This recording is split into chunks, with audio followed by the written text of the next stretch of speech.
The Flash, issue 82, Joshua Williamson writing with Rafa Sandoval on art. This is the start of the Rogue's Reign arc. So completely changed of pace, which was welcome, I have to say. I mean, before I even get to how I feel about the actual story in this book, it was just so nice to not be talking about Strength Force and the Still Force and all that other bollocks. Yeah, that would be nice if it wasn't shite. Yeah. Man, I'm sad. Like, if I was a human representation of a meme, I would be the Kevin Sorbo disappointed. Disappointed. Yeah. That one. Yeah. Yeah. So like, and one of our viewers hit me on Twitter to find out what I thought before, and I hadn't read it, and then I finally got to read it around yesterday afternoon. Oh man, this sucks. Also, I'm just confused about the timeline. There's some, like, this is the thing. So, for forgetting kind of what's going on in the story, everything that would be happening would be fine conceptually if this was like after a big time jump. But the doom sign's in the sky, and this is clearly set right now. It still feels like a time jump with everything that's going on. Also, which there's a line of dialogue really early on when they see like a flash symbol on the wall, and the guy goes, haven't seen one of those in a long time. Yeah, it feels like. You know what that is though? Yeah. That was from year one. That's what that was a reference to. I thought it was just like I hadn't seen a flash symbol in a while. I'm like, no. And I was like, are they telling us there's been a time jump? Yeah, I was thinking at least a year had passed. But I mean, the doom symbols are going to be there for a year because I'm sure it's going to be all dealt with in Justice League in a few issues' time. So no, here's my theory on it, and this doesn't make the story any better. Yeah. Right, because I still don't like the characterization of Cold and other things. King Cold. Ugh. Exactly. I'm not calling him that. It's like when Andy in The Office comes back and wants to be called Drew. I'm not calling you that. I think the sad part of this is that I actually like the idea of a story where the Rogues actually win and we see what happens after that. But just not like this.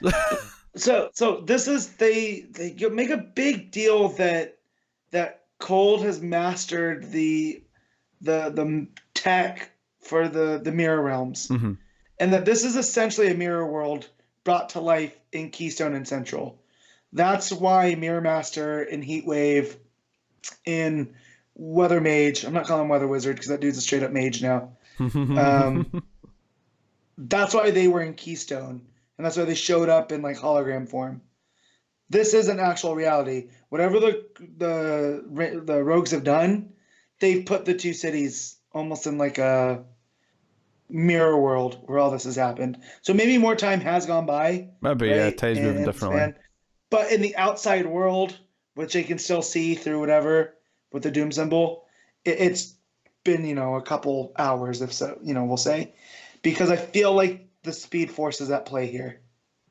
Yeah. Are we really going with Speed Force, bro, as the reason for this? Yes, that's what we're doing. So basically, they're in control. It's kind of like an almost Batman No Man's Land-esque version of the cities, but under snow and ice because, Cold's in charge. Cool. And ultimately, they run into Commander Cold, they have a bit of a fight.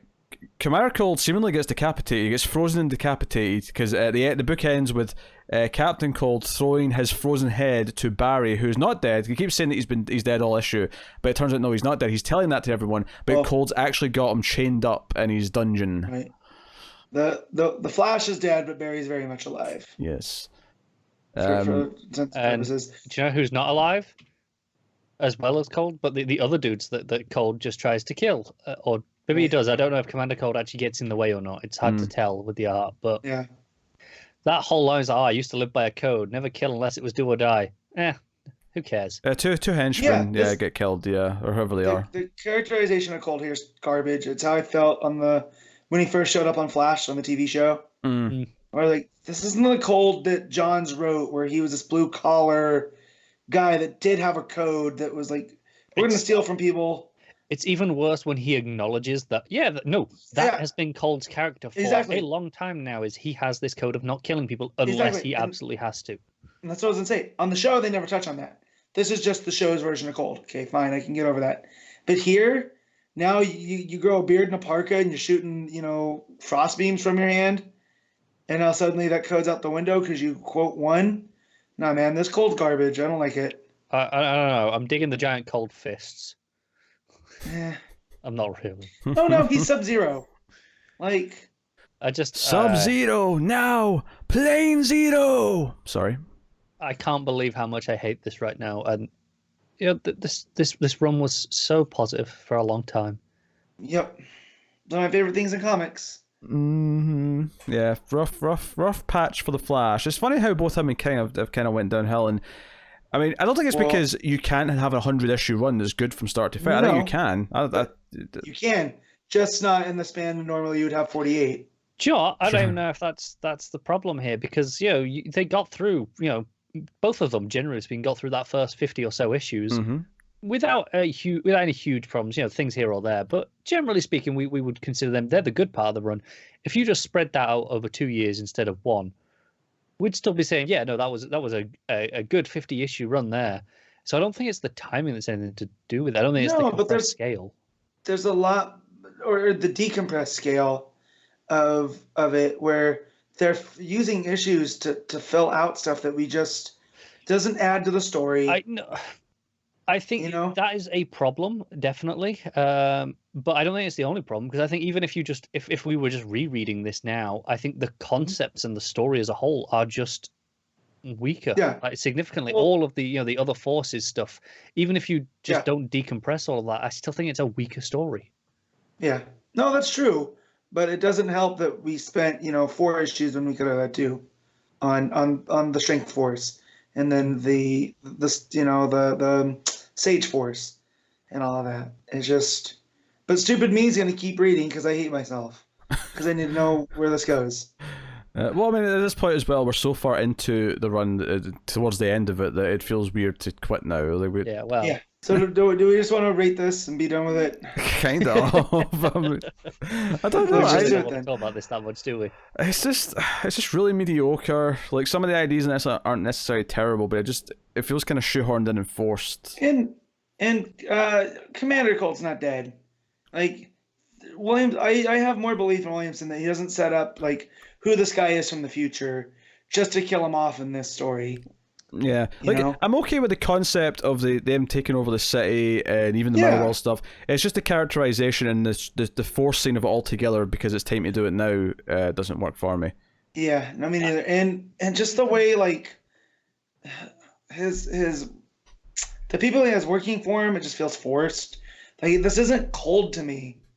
This is City of Cold. This is I think that's the thing. It's not the timing so much, because sure, you could complain, maybe it feels worse because we're doing City of Bane at the same time and it's the Doom symbol and all that. Right.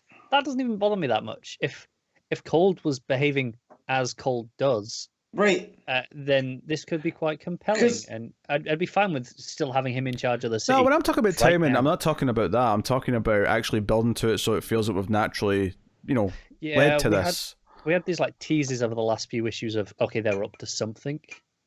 And then nothing of this. I'm taking over Central with mirrors, and I'm going to become king. Like, no, it was there. It was just, I'm going to take it over so Flash can't get in my way and I can do what I want. Like I feel like the type of state that Captain Cold would create would be a libertarian. Hey, there's no police. You take care of yourself. Don't let me catch you taking advantage of the weak. That type of society. He wouldn't make himself king. Like, not my Captain Cold. Is that what we go with? Not my Captain Cold. Not my Captain Cold. Oh man. Yeah. I will say, because there's very little Flash in this, Sandoval's art actually worked for the most part in it. Mm-hmm. That's true. I thought Wallace's face looked really weird. That's fair. Because I don't know if that was just me. Because I actually think the last page with Barry and the change in the shadows and his suit's all ripped actually looks quite good. I thought that was There's something about the way that with the ripped mask and the hair, the way it kind of comes through, that I don't like. It feels really flat. Like in reality, when with the mask over there, that would be pressing down and the hair would be kind of popping up around it. It doesn't feel like there's any extra pop. It feels like it's all just on a very flat level. So it kind of feels off because of that. If that's weird, I don't know. I'm not going to defend it that much. But no, I agree. As his work on Flash issues go, this is in the better half for sure. Yeah. All right, Matt, what are you rating it? I'm going to give this a 5. I did not enjoy. Connor? Yeah, I'm giving it a 4. Whoa. I will give it a...